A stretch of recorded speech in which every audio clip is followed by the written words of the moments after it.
Hi everyone, welcome to today's session.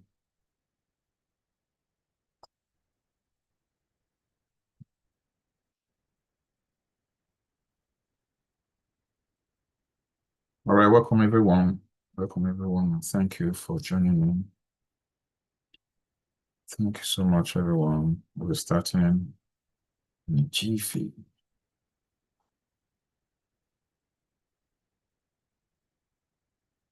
All right, everyone, welcome and thank you for joining us today. All right, can you put in the comment section where you're watching from? I want to know where you're watching from. My name is Kenneth. I'm going to be your coach for today. We're going to be talking about I make money, so why am I still broke? Help. All right, so I'm going to be getting some help from us today. And as I said earlier, I'm your coach for today. My name is Ken. Okay, so please let us know where you're watching from. Can you type that in the chat, the comment section? Let's know where you're watching from. Let's know where you're watching from.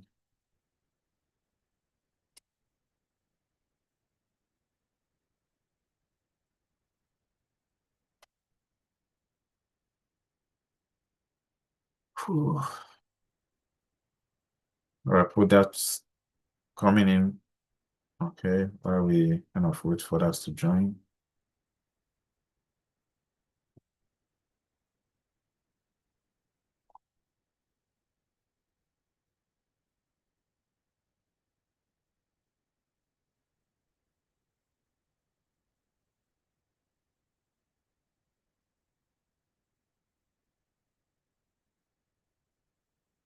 Okay.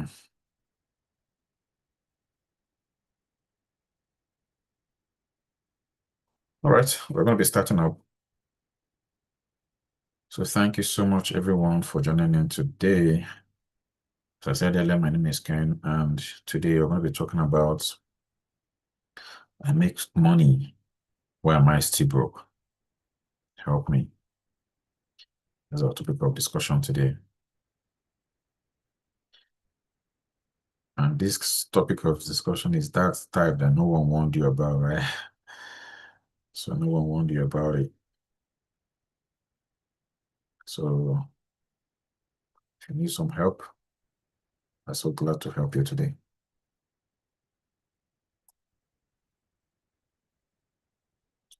I make money. Why am I still broke? Does this sound like something that's sounds familiar to you? Does that sound familiar to you? I make money. Why am I still broke? All right. I'm going to be starting up. Temporary waited. This is a minute past. And I want to apologize to those on Facebook. The flyer, actually, there was a little mistake on the flyer, which was 1 hour earlier. So that's where we are kind of 1 hour late from the time we put in the flyer. It's a mistake. So kind of apologize to you, or thank you for accepting the apology. So I'm going to be starting up right now. So I make money. I'm rich. Why am I still broke? Irrespective of the fact that I make money. Why am I still broke?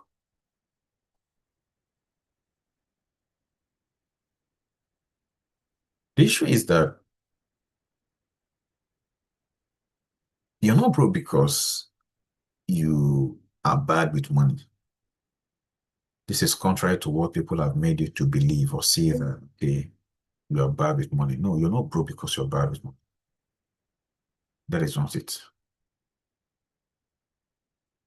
You just haven't been taught about money. Maybe you're in a home, family, you came from family where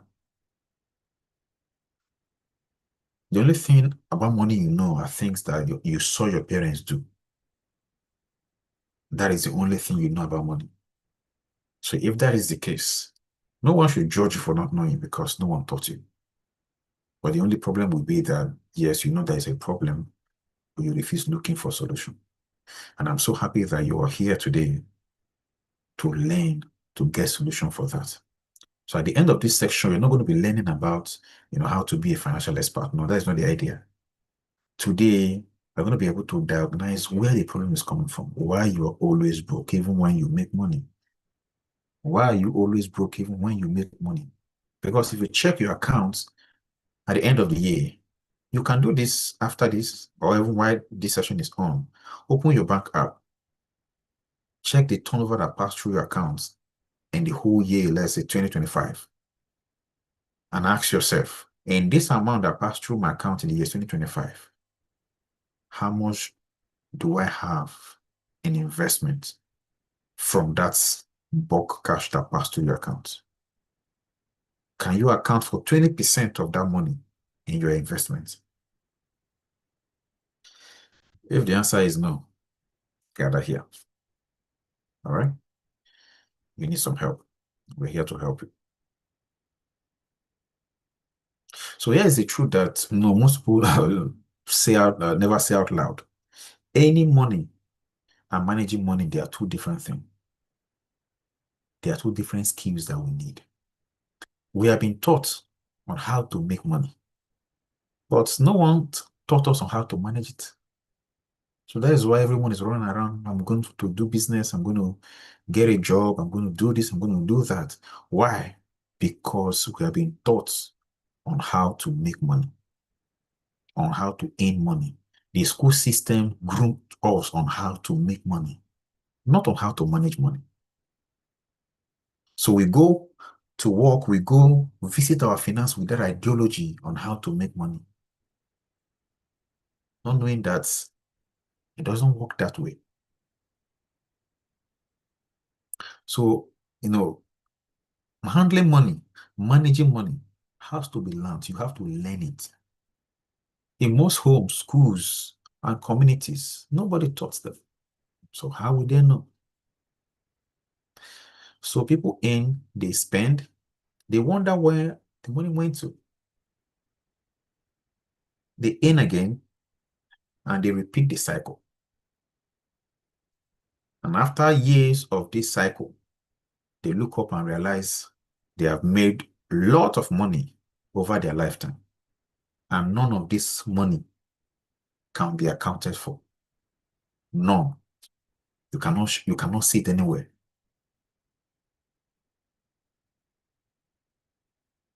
But do you know the good news?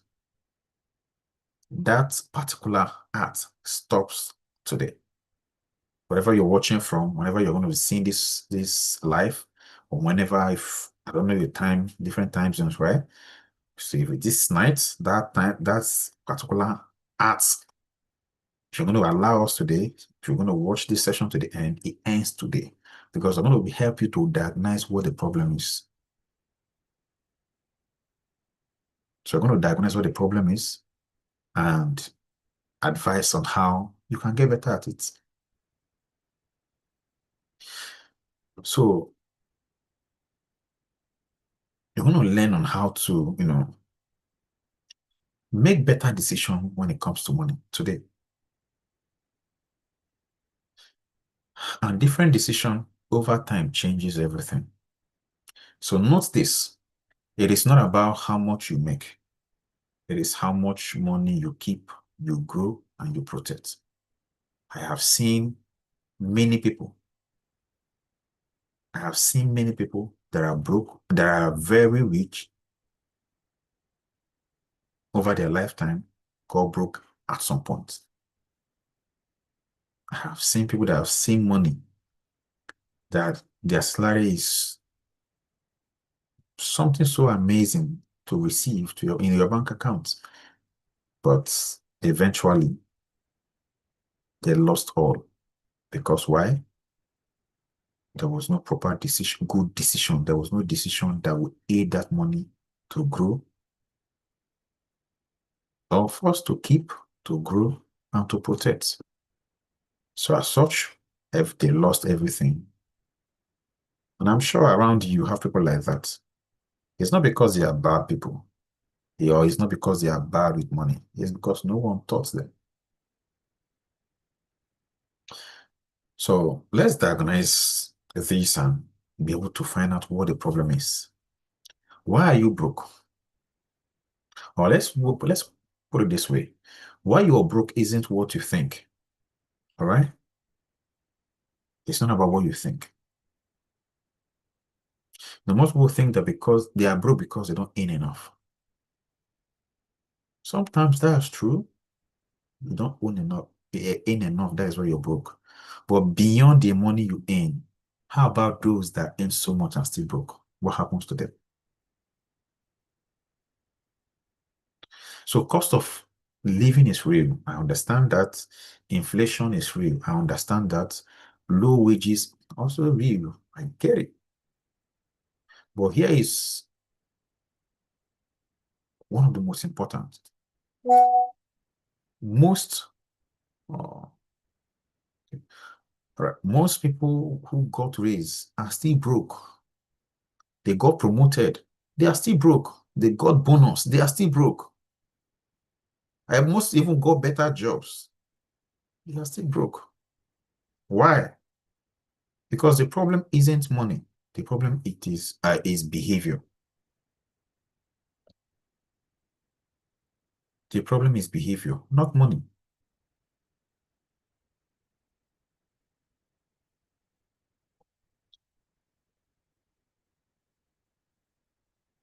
The problem is your attitude towards money. What is your character when it comes to money? So there are four financial villains that quietly drains people and they work together. If you can recognize them, you have already won the battle halfway. Four financial villains that, you know, drains people. Number one, no budget, no plan. Some people have believed that or have the ideology that when someone live a budget filled life or kind of budget his money, the person is very stingy. This person is, kind of tight hand, what they call tight hand, stingy, or doesn't like giving people money or don't like helping people. That's not true. That's not true. Budgeting is very important. So money without a plan has one guarantee. They have one guaranteed destination. They will disappear just the way they came. That's how they're going to disappear. If you don't tell your money where to go, it will tell you where you want to go, and there is nowhere. No budget, no plan. So it is important that you take advantage of the opportunities you have around you, especially session like this, to learn about money so that you can start, giving your money an assignment. So number two is lifestyle inflation. Lifestyle. Many want to, spend to feel among. So every time your money or your income goes up, your spending goes up. If you're promoted, you want to buy a new house, you want to buy a new car that befits your status, your standard, your new paycheck, new shoes, new subscription. Then I could not afford DSTV, I couldn't afford Netflix. Even when I'm not watching it, I should have it, right? Maybe I might have a visitor one day that might need to watch Netflix. So that you see is a drainer. You aim more, but you are not further ahead when it comes to money.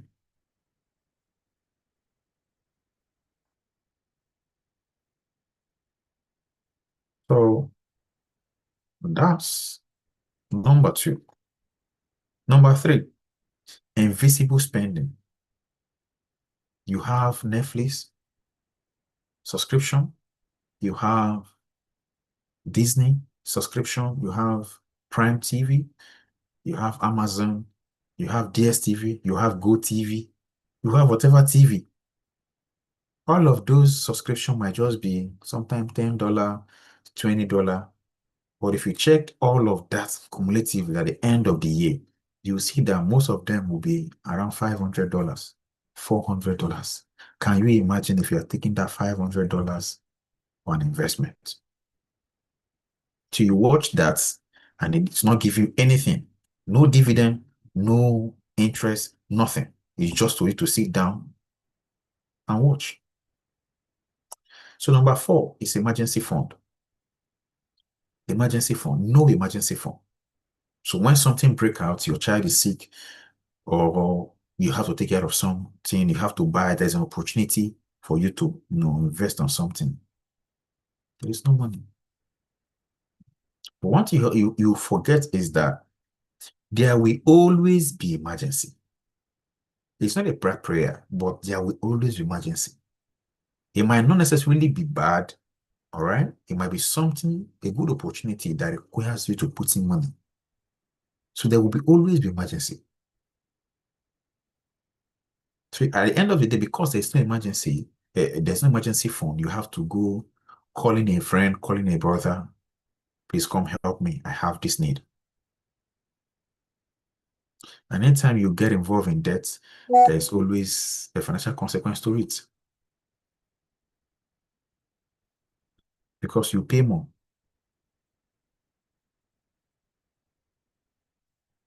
Right? You pay more. So now I'm going to be asking some maybe 5 or 6 questions. If I'm not asking some comments. If any of these sounds familiar to you, then there is just nod your head if any of those sounds familiar to you.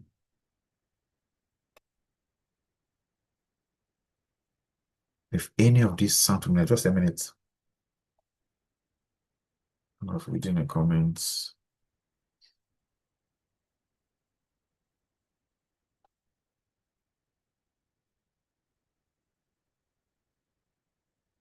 Okay. You check your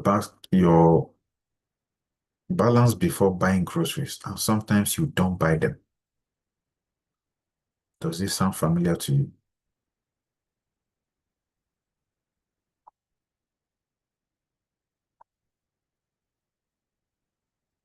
You check your bank accounts before buying groceries. Does that sound familiar to you? You pay the minimum on your credit card, and it never seems to go down. Every time you pay something on your credit card, it's always it's as if the mountain is not going down.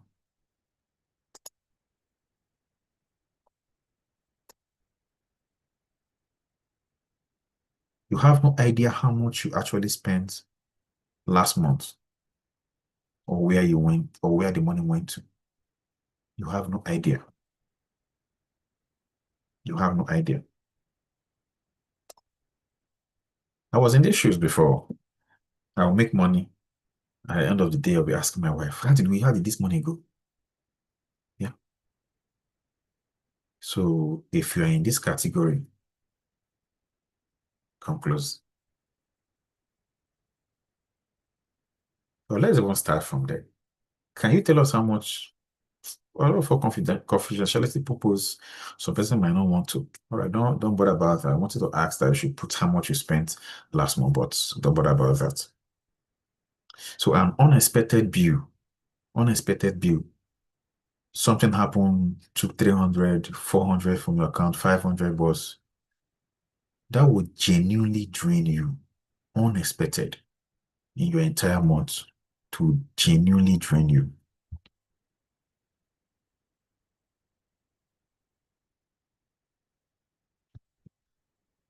So you avoid looking at your bank account. You avoid looking at your bank account because it stresses you out. Because every time you look at it, the figures in that account is not matching. You make money, you cannot see the money. In your credit card, there's so much amount on it for you to pay back. You have told yourself, I will start saving when I earn more. And now you're earning more and you have never started. Come close. You are in the right section. So if you're not there to any of this session is for you. So there is no shame. Shame keeps you stuck. Shame keeps you stuck. Honesty is what will move you forward. And this honesty is not even to me, all right? It's not to me, it's to you. The honesty is to yourself.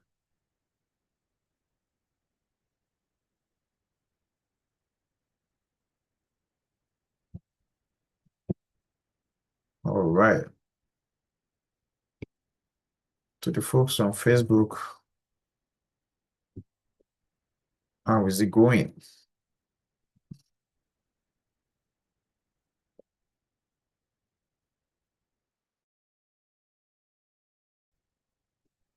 All right, so let's go ahead. So right now, let's look at the root cause. The root cause why your money disappears. One of the most important is that money is emotional. Have someone ever told you this? Money is very, very emotional. So most people skip this part. So people learn the rules, but still can't follow them. So here is why. How you handle money has almost nothing to do with mathematics in school. It has everything to do with your emotion.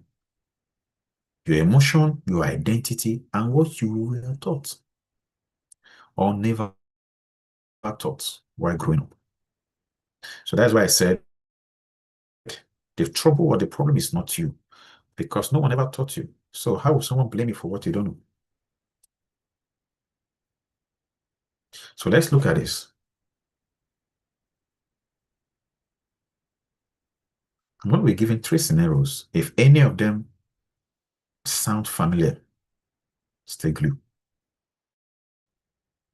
So if you grew up watching your parents spend every paycheck because they were afraid there wouldn't be another, you learn that money is for spending. You spend it now before it disappears. So when your parents are that kind of parent that's when immediately money comes, they spend all the money. They want to buy this, buy that because they are not guaranteed that there'll be another paycheck or there'll be money next time. So they spend all of them. Without you knowing, you have taken something from them. And what did you take from them? Spend the money now. Don't wait for tomorrow. So the idea is money is not for investment. Money is for spending. So if you grew up in a house where money was always tight, and talking about it brought stress, you might now avoid looking at your finances because it triggers that same anxiety. So if you came from a family where every time money is mentioned, it brings stress, there's always your mom and your dad will always have issue as regards to money. There is this anxiety it brings in the family. Without you knowing, you have taken that from your parents. Because all of these things do not ask permission.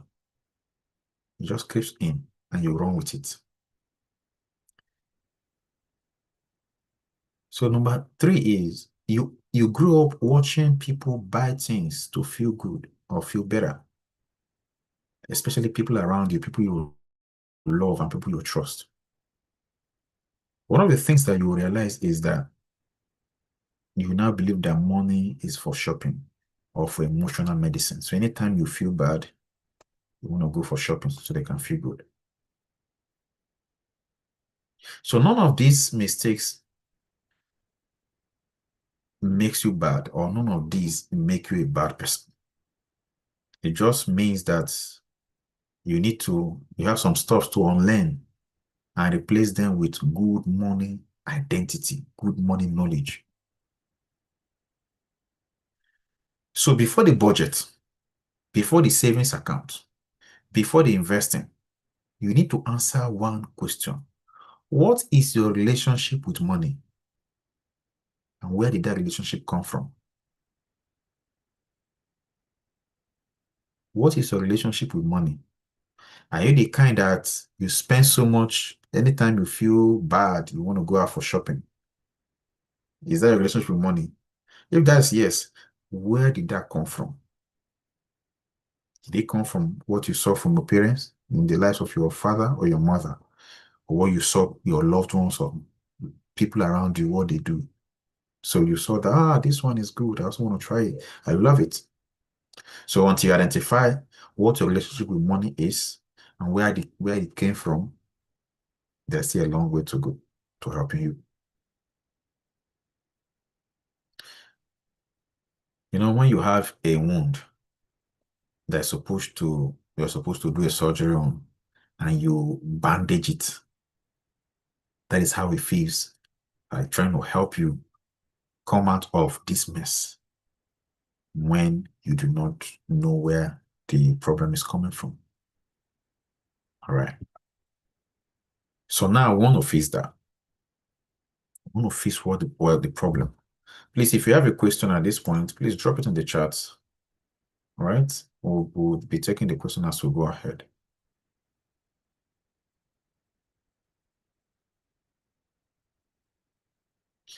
Someone said, the amount I have spent recently, I pray my bank doesn't arrest me. So the amount I was spent that she spends that the prays that bank doesn't arrest her, which is to say that you're actually spending more than you are supposed to. So please, if you're on YouTube, please give us a thumbs up while you are there and share the link. If you're on TikTok, please like the section, all right? And on Facebook, please like the section, share the link, and drop a comment. Let's know what your thoughts are. Because this session is not just for us to just stay here and just spend time. It's actually geared towards helping you. All right. Please give us a like, give us a like, give us a like, give us a thumbs up, not just that, a thumbs up. All right. Okay. All right. Let's go ahead. So we want to fix the problem. We have been able to identify where the problem is coming from. We have been able to identify where the problem is coming from. Now I want to fix it. So 5 moves that actually changes everything or changes things.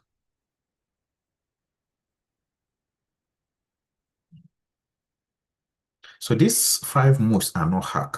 You know, people give some hacks. They are not hacks. They are not get rich quick steps. No, they are foundational financial move that most wealthy people, not the flashy ones, the quietly wealthy ones, they have built their finances. These are the strategies or the foundational things they put in place to ensure that those glamours you see outside are there.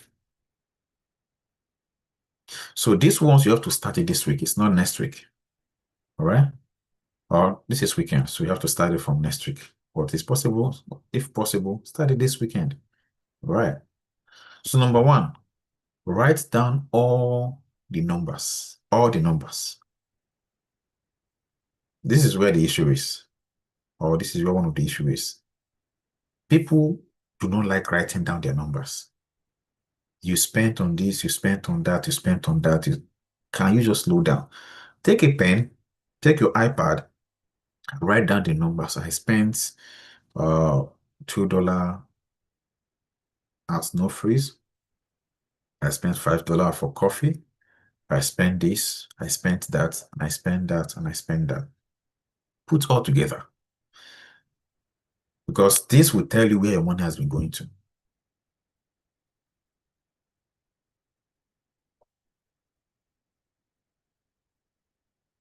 Right? This will tell you where your money has been going to. So write down your exact monthly take home. So you write down the money that you're being paid in a month, then write down all the expenses, rent you pay, phone bills, transport, debts, repayment, every single one of them, write them down. Because you cannot fix what you cannot see. If there's a problem, you have to identify the problem. One of the ways to identify financial problem is to put down the figures. Put down those figures down, and let's see how to fix them. Because you need to see them. Number two, give your money a job. You are working your ass out to ensure that you make ends with, you make money. So why are you keeping your money without giving it a job? So the same way you're working, as hard as you're working, that is how your money is expected to work. Your money is not expected to sleep in the bank account while you're working. No, that's not true. So budget the money. So a budget is not punishment. People will believe that when someone can live a life where they always budget everything, that they're very stingy people, they are tight gum, tight hand, glue-handed, and no, that's not true. That's not true. Because this is where the structure is. Because some people want, anytime they call you, hey, please, can you help me with $100? And you just send. Even when you don't have it, you have to borrow it for them. Because if you don't borrow it, if you don't send the money at that time, you're a bad friend. Especially for the folks that are abroad, that you have people in your home country. Anytime they call you, they expect that you have money. And the truth is that once you don't budget your money, you actually have money because of the money in the account lying. So when you say you don't have it, you're actually lying. But when you have your money budgeted, in a month, for instance, right? Don't take my word for it. I'm just giving an instance. If you say, okay, in a month, the maximum arms I can give out for black tax is $100. So before the month come, the people that actually asked before, you look at, okay, which of these ones are priority? You take them and sort out those ones. So once you exceed that amount, any other person have to wait, unless it's a matter of life and death. This is just for instance. Because you're going to be a bad person because you refuse to hearken to their pressure of you sending money to them now. Sorry to break it down this way. They might not call you to ask you how you're doing. But when they need money, they expect that you get it now. They don't care if you have project at hand. They don't care if you're even working where you are. I'm sorry I'm breaking the table, but someone have to say it. So I'm saying all of that to say this. Budget your money. So if you have to give money to someone, I'm not saying you shouldn't give money to someone. That is not the idea. But let it be within budget. If someone asks you for stuff now and the stuff is not there, can you say, okay, if you need money, can you tell me ahead so that I can work with it? Can add it in my budget? Because especially to some family members, they're going to get angry with you that because you are now you now have money, you are now giving them instruction. But you have to grow and you have to develop some thick skins around you, right? For those that are in US and Canada and UK, you don't understand this part, but for those that are in other parts of the world, you might understand this better. So, but wherever you are, just take it. So you have to develop some thick skin to say, okay, I didn't ever said I'm not going to support you, but this is when I can support you. I don't have it right now. Because if you go broke, the same set of people that you have been spending that money for will still be the same set of people that will tell you you traveled, you did not make anything meaningful with your life. You could not even build a house. You could not, you know what I mean? So please budget your money. Budget it. That's okay. This amount is for people I can give. My friends, whoever that asks me for help, I have this percentage of my income I can give out. This amount is for my investment. This amount is for my own, my rent, my own bills. Everything should be budgeted. So if at the end of the month you didn't spend as much as you're supposed to spend on your budget, okay, that's okay. The money for budget for last month for arms, I couldn't give out more. So if you have more, especially like this month or next month, you can, that's okay. I can, if I add that for last month, I cannot add, okay, I have more rooms, I can be able to support more. But please budget. So you can start with 20% for, 10% for give out to whoever that asks you for arms, 20% for your investment, then 70% for your expenditures. That can be a start, right? If that is too big for you, sit down and put pen down, write things down and say, okay, based on my expenditure, this is how far I can go. Write it down. So build the muscle first, increase the weight later. So write it down and build it gradually, but ensure at the end of the month, something is invested somewhere. So build an emergency fund. Build an emergency fund. Don't just, throw your money everywhere. Let there be money that if anything happen right now, you can bounce back to. If salary didn't come this month, you can be able to take money from there and pay your rent. So build an emergency fund.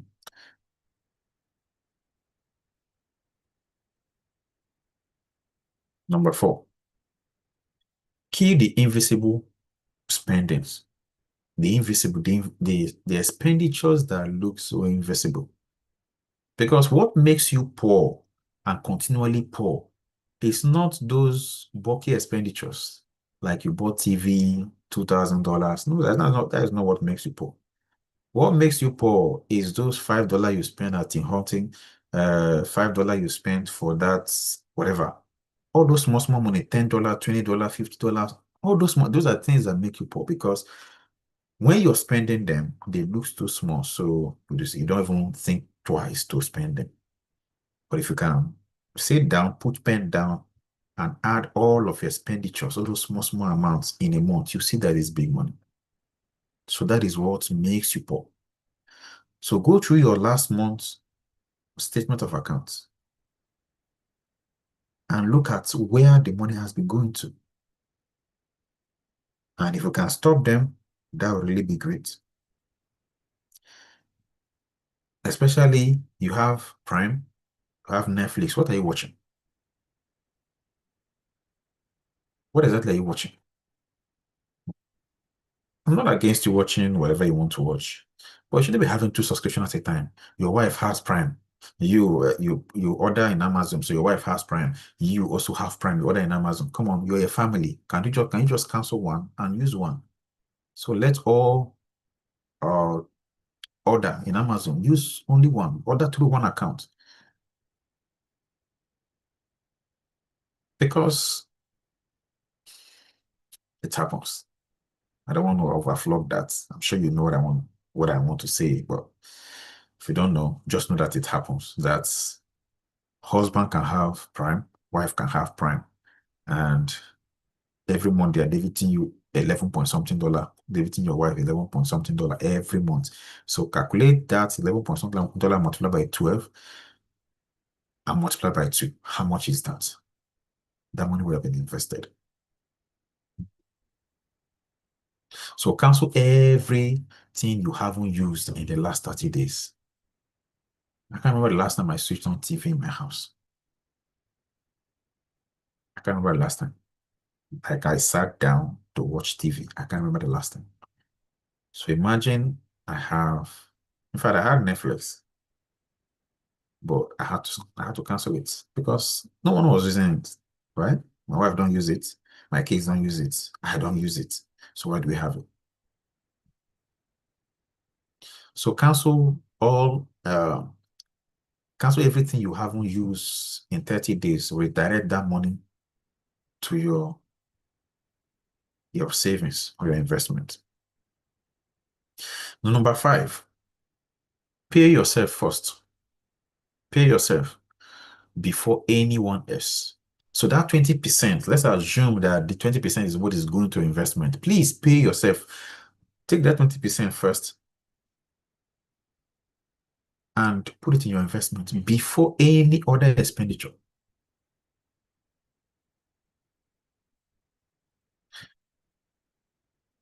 So when your paycheck comes, the first transfer you make to your savings account, not rent, even before you pay rent.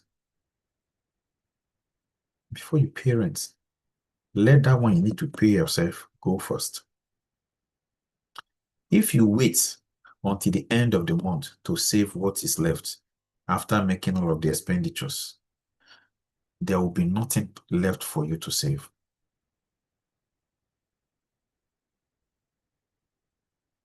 So don't forget, I said, give generosity 10% of your income.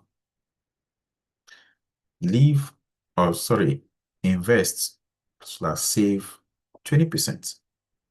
This is baby step, don't forget. Then live on 70%. Why are you living on 70%? Because this is where from this amount or from your salary or this percentage is where your rent comes from. Because for those that live abroad that pay rent monthly, this is where your rent comes from. This is where your phone bills come from. This is where your groceries all comes from. So 20%. Sorry, 70%.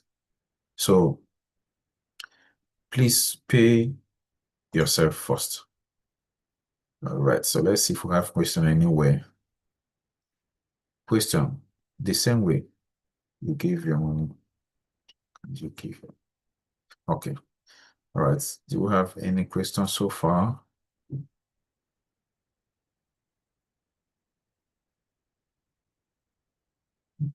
Please, if you have a question, kindly drop it in the chats.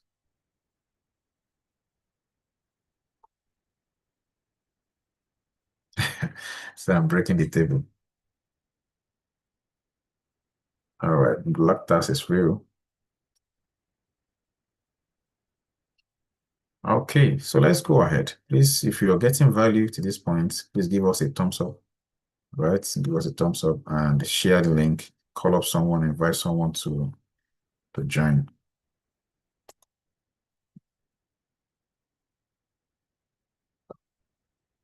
So I said give 10%, which is your generosity. Save 20% and live by 70%. And I also want to break another table. For those that said I'm breaking table right now. Can you have your parents on a fixed monthly salary? Not giving them anything that comes. No. That's where your problem is coming from. Have them a defined amount you pay them every month. For instance, for those that earn in US dollars, let the amount be defined in US dollars. So whatever the exchange rate says, that is for them.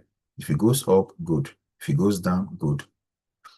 But mistakes most of you that live abroad do is that you fix the amount you want to pay your parents based on the local currency. That's wrong. Because your money comes in, let's say for for those in US, your money comes in with US dollars. For those in Canada, and Canadian dollar, and also other part of the world, other countries. So your budgeting has to be in the currency your money comes from. So have your parents define amount you pay them monthly. That okay, every month, daddy, mommy, this is what you're going to be getting. If the exchange rate is high, good. If it's low, good. But this is what you're getting, and have it defined.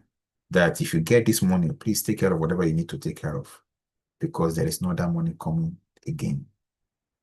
Because this 10% generosity is not for your parents, it's for any other person. So that is to say, this 70% is where your money, the money for your parents will come from. Am I breaking the table already? All right.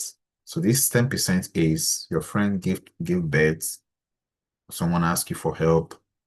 This you can be able to support people because you don't live a life of just you and you and you. No, you as much as possible try to support people. They might not be where you are right now, but that doesn't mean that they're going to remain there forever. So support people because someone will support you tomorrow. So let's start here. Adjust your income as it grows. If your income grows, you can move your generosity to 20%, right? As your income grows. So the ratio matter less than the other. Give, save, then leave.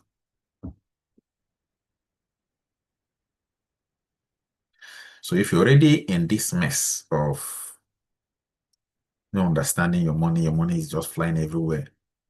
Some is going to Jamaica. The one is going to that is going to Jamaica, don't even have a job, is going to do there. The other ones are going to Nigeria. You don't even have a job. You're just going to save in your account. So, okay, I'm going to be returning back to my country in the next how many years. So I want to save up, save up. My friends, please slow down. Slow down. There's no, I don't have anything against you sending money to your home country to go and save, sending money to your home country. But I have more, the problem I have there is you sending money to your home country to go and save and not giving that money a job. That is where I have problem. So if you are sending money to your home country, ensure that the way your money in wherever country you are is working. That is also how the one in your home country is working. So you don't just save it. You can buy stocks with the money in your home country and it will grow. You can invest in whatever property, waste, anything, and it will grow. But don't just go send money to your home country because you have the ideology, okay, I'm going to go back to my home country in the next few years. Especially this talk is for those in the Middle East, all right? I want to go back to my home country in the next few years. So I want to send money to my account, my savings, or to my sister. Please, if you want to send money, please send it to your own account. Don't go and send it to your sister or your mother or your father because you might come back and you won't see that money. Not because they are bad people, because there are problems everywhere. All right. So please ensure that you're sending money home. Let that money be working the way you are working. So you're not too far gone. Here is the first step. So in the book of Joel, chapter 2, verse 25, Bible says, I will restore to you the years that the swarming locust has eaten. So there's possibility for you to be restored. All right. So you're not too far gone. So come closer. Let's tell you how to come out. Because I love you so much. I don't want to I don't want you to be in that mess, right? That's why we're doing this. So maybe you are not broke, you are in debt, credit card debt, buy now, pay later scheme, many money borrowed from family or friends that you are afraid to face. Many months bill you are many months of bills you are behind in paying. Many of your credit card scores have gone down. Okay, calm down, slow down. Come closer, let's see how to fix that. But I want you to hear this clearly. You are not a failure. The fact that you have debt here and there doesn't mean that you are a failure. You are not. So whoever have told you that, please scrap that. Just go with the mindset today that you're not a failure. You are in a situation, and situation can be changed. That is one thing you must take home today. Situation can be changed. So if this situation is so messy, just know that it can be changed. It won't be changed if the definition is that you're a failure. If you're a failure, you are failed already, so there's no way out. But if the only problem is that you're in a situation, which is financial situation or financial mess, it can be changed. It may take longer to climb out than to fall in. But every person who has turned their finances around started from exactly where you are right now. Overwhelmed, ashamed, not even knowing where to begin. Yeah. Anyone you know, if you listen to the stories of people and they will tell you at some point they were homeless, but right now they are very rich. So they picked their life up and said, I'm not going to remain here. As long as it's a situation, it can change. So if you don't have any investment anywhere, you don't have savings anywhere, you are not a failure. That situation can change. And it's going to be changing right now. Because why? You're going to be learning on what to do differently. And when you do things differently, you're going to be seeing the effects even in your bank account. So let's begin. So next week, this is weekend. Or this weekend or next week, we're going to be starting with these three things I'm going to be mentioning. Three. Start with them. Stop bleeding first. Do not take on any new debts. Don't go don't go to any borrowing app to take money or to borrow money. Don't. No new credit card. Don't go and get any new credit card. They tell you, okay, this credit card give these points. This one, my friend, don't go and get any new credit card. No new loans. No new buy now and pay later. No borrowing. You cannot fill a bucket with a hole in it because you're already in a mess. So how do you want to now go and take more? Or you want to take from Peter and pay Paul? No, it doesn't work like that. You will fall into the pit more. So stop bleeding first. Right. Before I mention the other ones, let's look at if we have any question in the charts.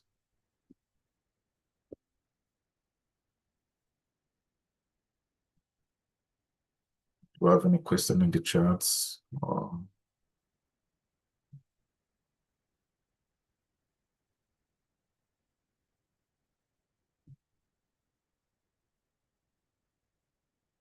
I'm checking to see if we have question in the chat so that can be taken right. All right, I'm not seeing any. Please, if there's any, please, the connectors come attention to it. All right, so let's look at the number two. So the first point I said was stop bleeding first. So no new loans, no new credit card, no new anything that would deplete you. All right.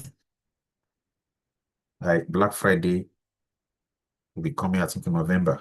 Will tell you, okay, all the prices are cheap. Even the things you don't need, you will have to start buying them. My friend, it's a trick because most of the things you buy that you think they are cheaper, they're not actually cheaper. It's the same amount, but because they have, indoctrinated you with the ideology that during Black Friday things are cheaper, you just go and you buy things the same amount, and most of the time you don't even need them. So number two, list every debt you owe, all of them, from the highest to the lowest. List all of them. List the name, the balance, the interest rates, all of it on one page. The anxiety of not knowing is always worse than the reality. So once everything is written on paper, it is a problem you can solve, not a monster in the dark. Because right now, you're not like it's everywhere. You can't put all together in your head. But once it is in paper and it's before you, you know, okay, this is what I'm dealing with. Number three,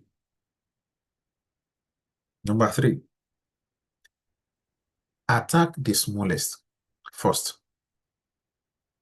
If all of the amount you're owing, they all have interest. There are different school of thoughts to this. But whatever that works for you, please run with it. So attack the smallest first. So pay minimum on every of those debt you're owing. Pay minimum on everything else. Put every extra money on the smallest until it is gone. So once that is gone, there is this sense of satisfaction that you have that, okay, I've achieved this. So it gives you a boost. You can be able to attack the only one. Because there are some other school of thought that say, okay, you attack the highest first because that one has higher interest rate and all of that. But the problem is that because you don't have so much capital, You are attacking the highest force. It will take you longer time to settle that. And once that is there, the other smaller ones are building up. And at some point, you will give up because you have not seen any achievement. You have not made any achievement, right? You have not seen any breakthrough or anything that you have done and say, okay, I've done this. So that is why it's advised that you start from the smallest so that by the time you pay off that one, there's a boost. It gives you some energy. You say, okay, I've achieved this. Okay, this other one can also be achieved. So this is called snowball. And it works because small wins create momentum. And momentum is the engine that gets you out of that mess. So you may not see dramatic results in a month, but in 6 months of doing this consistently, you will feel something you haven't felt in a long time. And what is that? Control. That you have control right now over your money. And control is a foundation that everything else gets on, or everything else is built on control. Because everyone wants to have control of their time. You want to have control of your resources. Because if you're owing people, you don't have control. So once money comes in, it goes. So you don't have control of the money.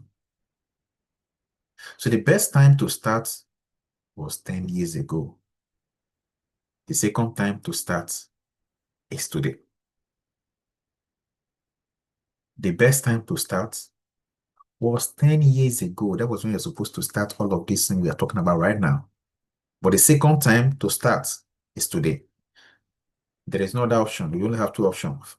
First time and the second time. There's no third time. So start today. Look at your finance. Put paper down and stop throwing money everywhere. Write down things.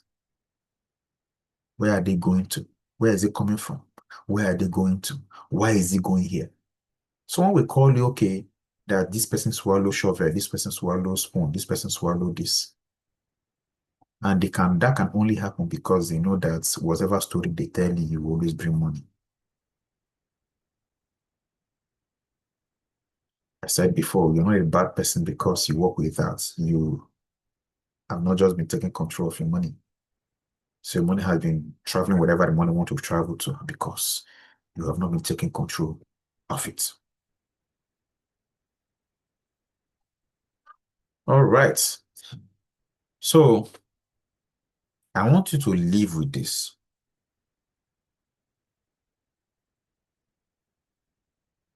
This weekend, next week, I want you to live with this next week or start doing these things I'm going to be saying this weekend and next week.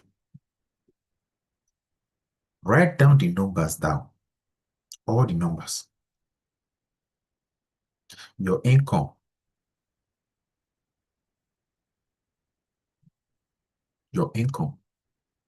every expenses in one page. Don't write it and turn the other page. No, write it in one page so that you'll be seeing it. You don't need to turn the next page to see it. No, in one page. No judgment, just truth. Because you need to see the full picture before you can change anything. Because if you can put down the expenditures down, if you can write them down, you actually see how amazing you are or how, you understand what I mean, that you are.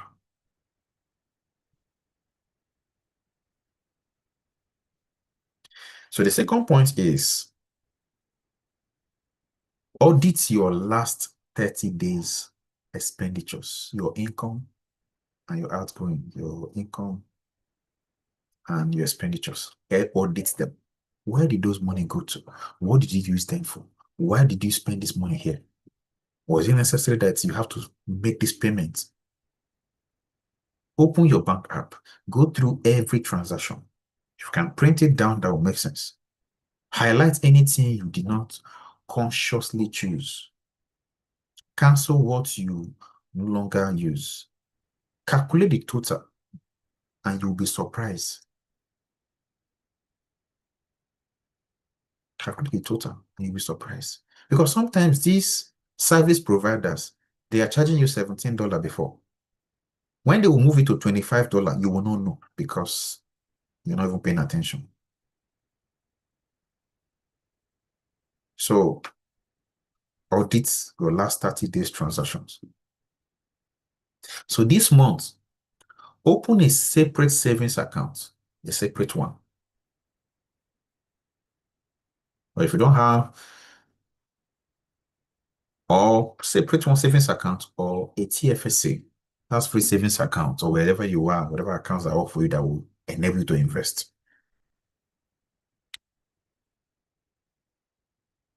So it is best if you can open them in the same bank, let it be kind of one you want to use for investments. But if you are really in a big mess, please open them in different banks so that the money is hard to access as impulse. So name each of these accounts emergency war, emergency account, and start depositing into it immediately. Even if it is just 50 bucks that you have, please deposit into the account. Number 3, think, right? 1, 2, 3. Okay, number 4, set a monthly money date with yourself. A monthly money date with yourself. Same time, every month, review what came in, what went out, where you are on your savings goal or your investment goal, what debts you got paid down. Treat it like a meeting you cannot cancel. Your future self is counting on your present self to show up. Because I can say for a fact, because I work with different people, right? They wouldn't want to look at whatever their expenditures have been in the month. They don't want to. Some will tell me it makes them feel bad. It makes them feel there's this anxiety, there's this stress that sets in when they look at their accounts. They don't want to look at it. But that is where your problem is coming from. You have to look at where the expenditure is coming from, that particular money, that money that left your account. Where is it coming? Where is it going to? Why is it? Is it necessary that this money, this expenditure has to come in right now? I always ask, I always ask when I go out for shopping with my wife, she's like, "Well, we need to buy this, we need to buy that." I said, "Okay, do we need to buy it now? Do we need this now?" It's about now, not tomorrow. It's about now. If we don't need it, then why should we buy it now? We should buy it when we need it. Because for especially those that shop with credit cards have 21-day cycle. So if you can buy it in the next cycle, so why buying it now to start paying money within the same cycle? All right. So don't forget, set a date. Don't just go for a date with a man or a woman. Set a date. Set a date with yourself. That is financial dates with yourself. All right. It sounds amazing, right? Sounds sweet. At least you'll be going on a date with yourself. Buy a drink, sit down, buy popcorn, and have a meeting with yourself. No, not with yourself, with your bank account. All right. So the last one is read or listen to one financial book this week. Read or listen to one financial book this week. I have some recommendation. You can start with The Richest Man in Babylon. Timeless, simple, and powerful. I will teach you to be rich, modern, and practical. Or The Total Money Makeover if you are in debt. Your mind has to change before your money can change. If you still carry the old ideology, all of the things we have said so far is to help your mind, to help your mindset, to have some certain level of shift. So if your mind cannot change, your money cannot change. Because even if you attempt trying it right now, just give it a month or two, you relapse. There will be a relapse, right? So that is it from me. And I want you to say to yourself, I'm going to say it, just repeat after me. You're going to be making this declaration to yourself. I am not a victim of my finance. I am the manager of them. I may not have been taught, but I'm learning it now. I will not let shame keep me paralyzed. I will look at the numbers honestly. I will make a plan. I will work with the plan. I will celebrate every small wins. I was not created to just survive financially. I was created to be a steward. No manager well. Or let me put it this way. To manage well what I have been given, so I can give graciously, live freely, and leave something behind that matters. Starting today, my money has a purpose. My money has a job, and I so do. So help me God. All right, so that is it from me. That is it from me on this section of money. I don't know if you have any question anywhere. I am a manager of money. Yep.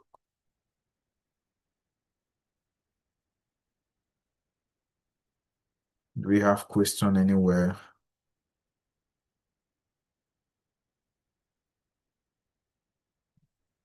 Okay, I have a question here.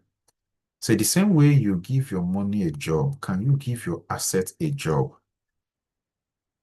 Once the name is asset, he already has a job. He's already doing something. What it means is that, for instance, I will say, okay, you have a TFSA. That is an asset. All right. So the asset is that the job is doing is that, for instance, you invested that money. If you just have the money, because in TFSA, we also have savings. So if you have their money in TFSA savings, you are losing money. All right. So you put that money in TFSA investing accounts in TFSA that you can invest and buy stocks and what have you. So if you use that money to buy stocks, that is to say that's money, that asset is already working. So it's not sleeping. For instance, you have a house, you have a building. So in your building, instead of you just staying in up and down basements and main building, can you rent out the basement? That building is an asset. It has a job if the basement is rented. If you have other buildings that can be able to pay the mortgage and the whatever payment you have to pay on this particular building you are living, that is to say, yes, the asset might not be working per se, but don't forget, even in that building, you're a tenant. All right. So the money you are getting from all of your property, all of your investment that are paying off for this, it shows that even that building you are living is also working. So your assets, once the name is assets, it shows that it is by default on work mode, unless you have a different definition of assets.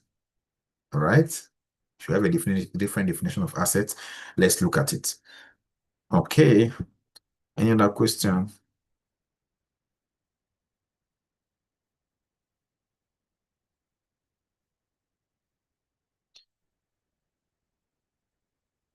See, Bond, did I answer your question? Please, can you let me know if I answered your question? I need more clarification on that.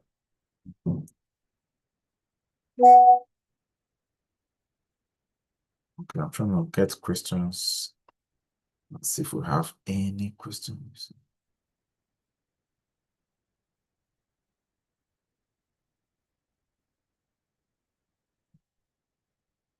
Okay, I'm not seeing another question here. That shows. All right, thank you. So let's see, Facebook, do I have any question? Okay, on Facebook, there's no question. On TikTok, do I have any question?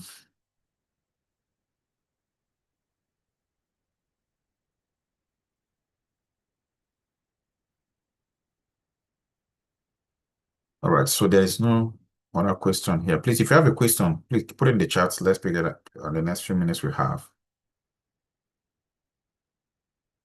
Okay. Do you recommend buying a used car or brand new car? And what are your recommendations? Okay. So now there are factors to it. Buying a new car, buying a brand new car, a new brand new car or a used car. There are some factors to it. There is no right or wrong answer directly to this, depending on your situation. So first, buying a new car, it depends on where I am. All right. If I don't have, for instance, buying a new car in Canada, a good car might cost around $50,000. So you have to do finance. And my finance is really shaking head. So that is not a wise investment for me right now. Okay. Let's assume that's where I am. That is not a wise investment for me. So the best thing is to buy a used car because it will save me the stress of paying the financing of the car or the paying that loan or that car loan. And don't also forget that car loan come with interest. So repaying all of that, it will save me that stress. Bi-weekly payment, monthly payment can be stressful. But even when you don't want to work, but because you know there are bills that you have to pay, you have to work extra hours to be able to meet up, right? So avoid that if you are not in that financial position. You don't have a system in place that can generate extra cash for you. Please go and buy a second-hand car or second new car, whatever you call it. Okay? And ensure that you take the car for a good mechanic to check on it, especially check the under of it. If you're in Newfoundland that has amazing weather, please let them check for rust and check everything they need to check on the car.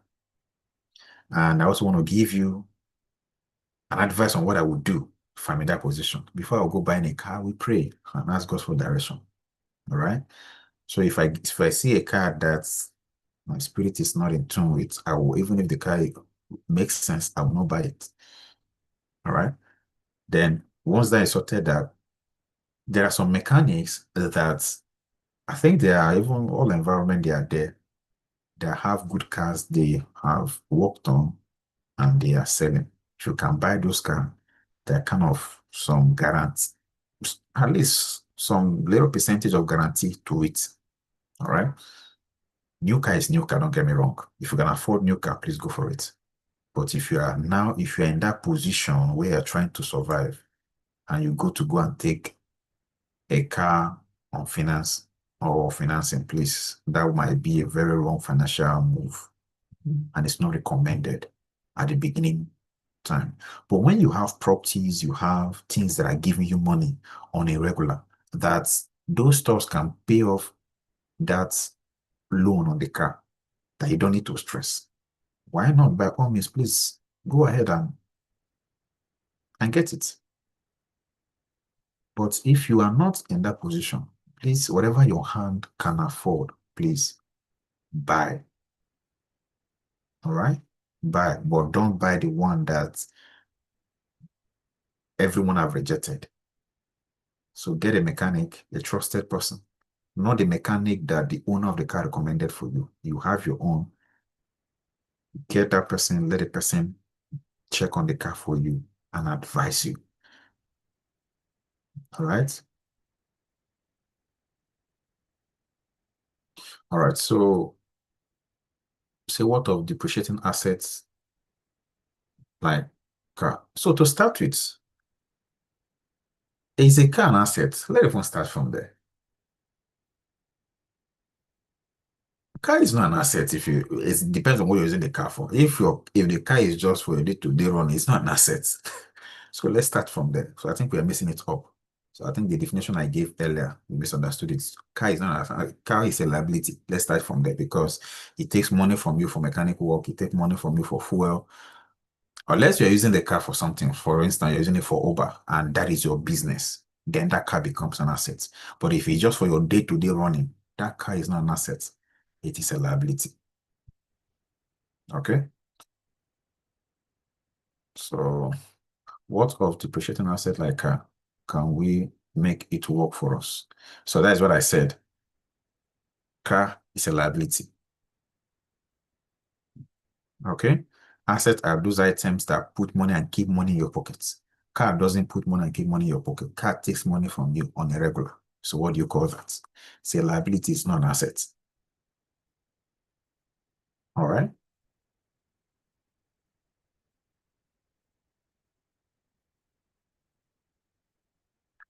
Okay, any other question?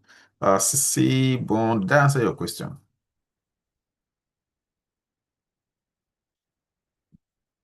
Facebook, and do I have any question? Please, if you have a question, drop it there, please.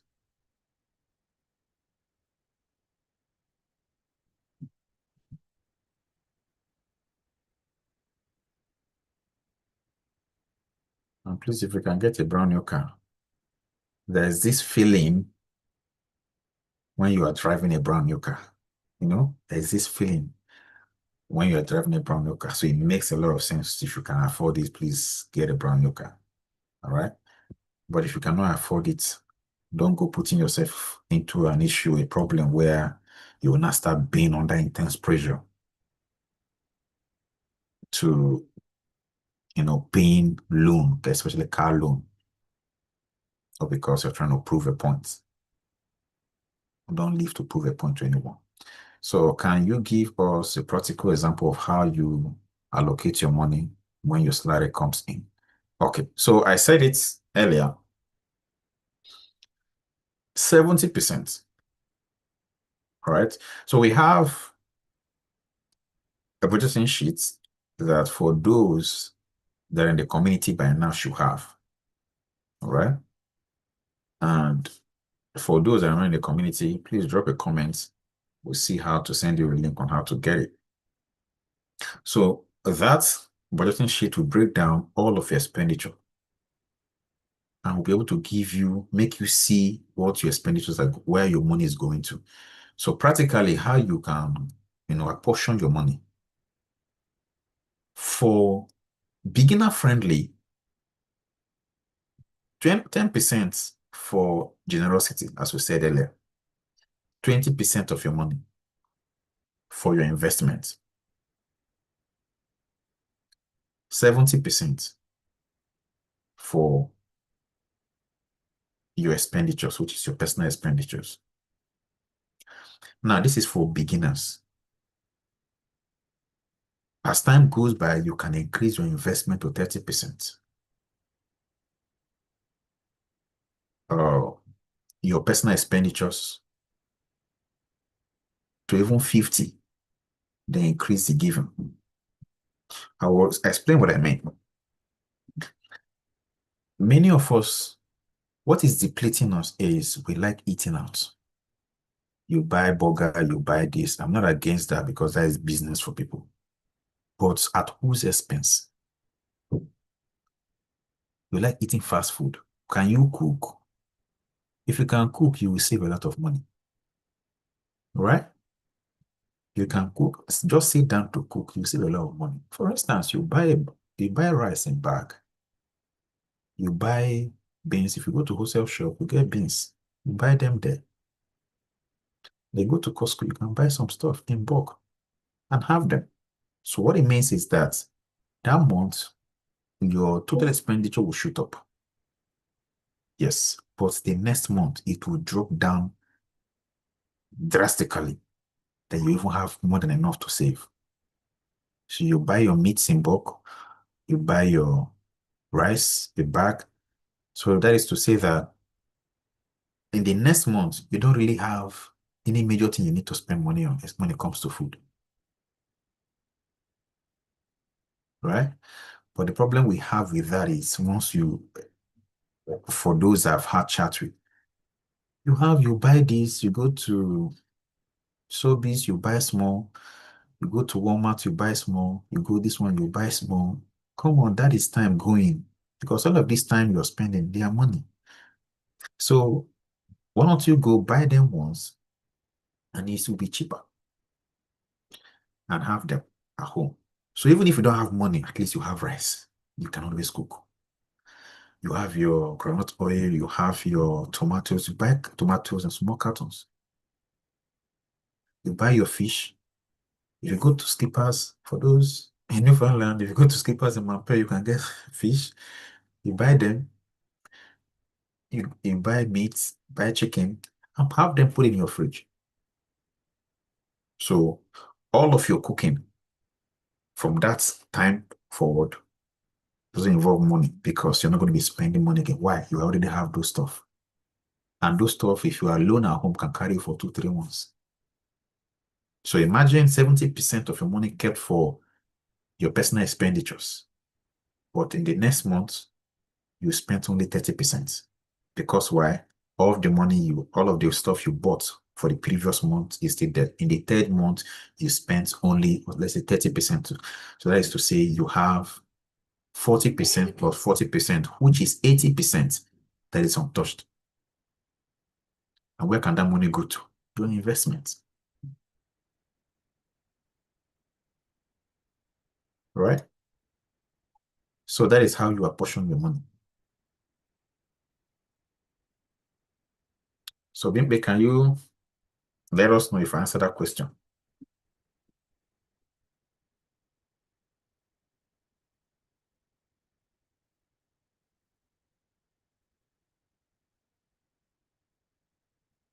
Did I answer your question? Please let me know.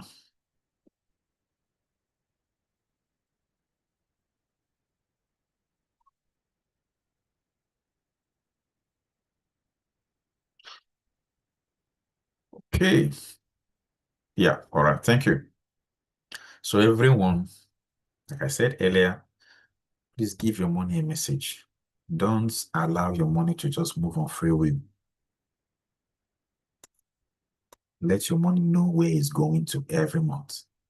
So immediately money comes in. The money don't need to sleep in your account 24 hours. Immediately money comes in, let the one that is going to investment go to investment. Let the money know where it's going to.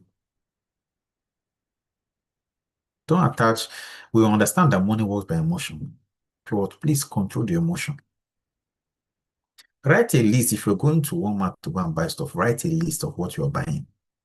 If you're going to Costco, write a list. Don't just go and say, okay, this one looks good. I would like it. You buy it. This one, oh, I love this clothes. It looks good. You didn't plan to buy clothes. You buy it. You go this way. Come on. That is what is causing you to see that or make you feel that you don't have money. Why? Because impulse spending by impulse, right? And if you can delay going to supermarkets, you can go there once in 2 weeks. You must not go there every weekend. Because that weekend you must always see something that will make you spend money. So if you're going there for a major shopping, go there for a major shopping and avoid the supermarket. The next shopping, some stuff have depleted in your house. You need to come and do some add up. You go there, write your list, go there, buy them, and come back. That is it.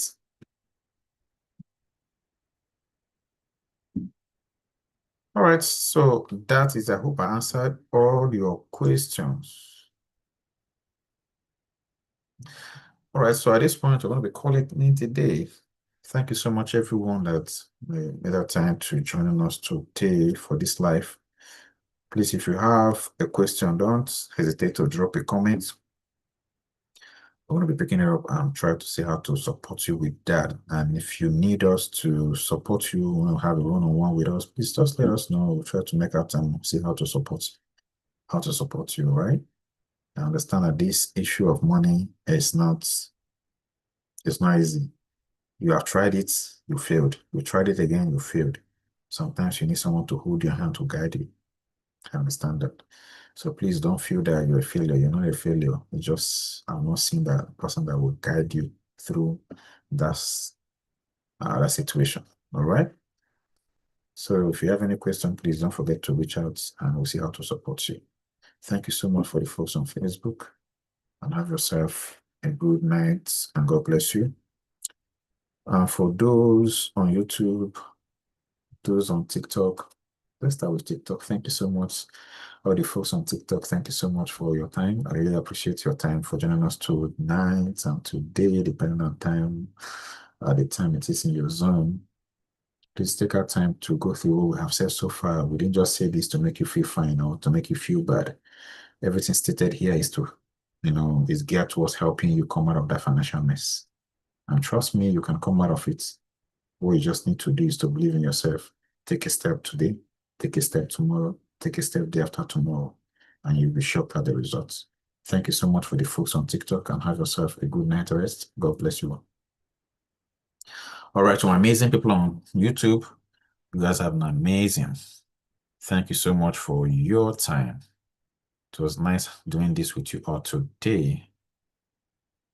It was nice doing with you. And to my friend that says the amount I have spent recently, I pray my bank doesn't arrest me. Please slow down. All right? Slow down. Because if you don't slow down, your accounts will be angry with you. And not what another person will be angry with you. Your bank account will be angry with you. So please be intentional about your money. Be very, very intentional about your money. Don't allow someone to emotionally control you with news of this person is this person is that, and you run with it.